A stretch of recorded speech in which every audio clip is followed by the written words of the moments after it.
If you think the Elgato Stream Deck Mini is just a pad with a few buttons, you are missing the big picture. This tiny device can completely change how you handle live streams, productivity tasks, and even custom on-screen effects. Today I'm not focusing on the hardware itself because it's just a tiny thing with buttons, with 6 buttons that are working without problems. Instead, I'm going to show you what you can actually do with it, because once you understand the possibilities, that's when this device starts making sense. And at the end, what matters most isn't the number of keys, it's how you build your workflow around them. Like I said, the model I'm using here is Elgato Stream Deck Mini, the smaller version with 6 LCD keys. At first they may not sound like much, but once you start using folders, multi-actions, integrations, those 6 buttons can become far more powerful than they look.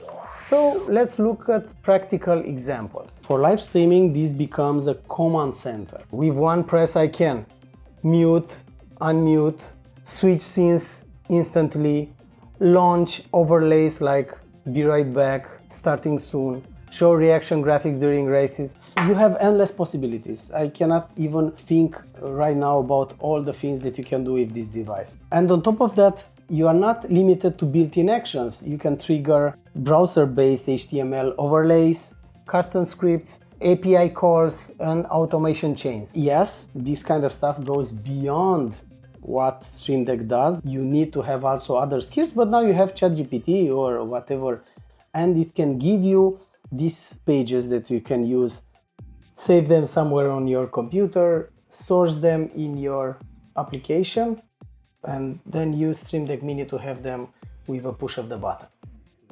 For example, I created overlay that appears on screen for a few seconds. Let's see. Nice.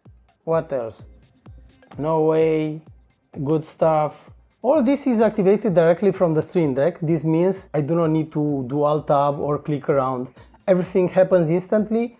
That improves flow and keeps attention on the content. One of the most useful features is multi-action.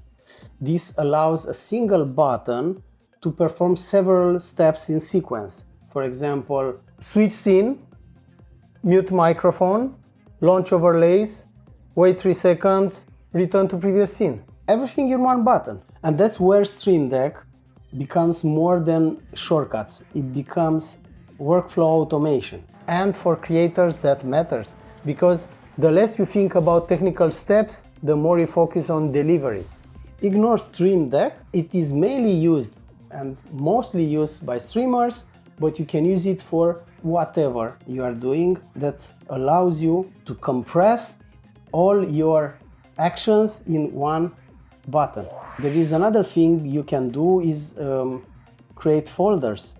So you have 6 buttons, but each button can be a folder, and when you are pressing to that folder you have another 5 actions, because if I'm creating this create folder, yeah, see, now it's folder, and if I go here I have up button and I have only 5 things that I can use.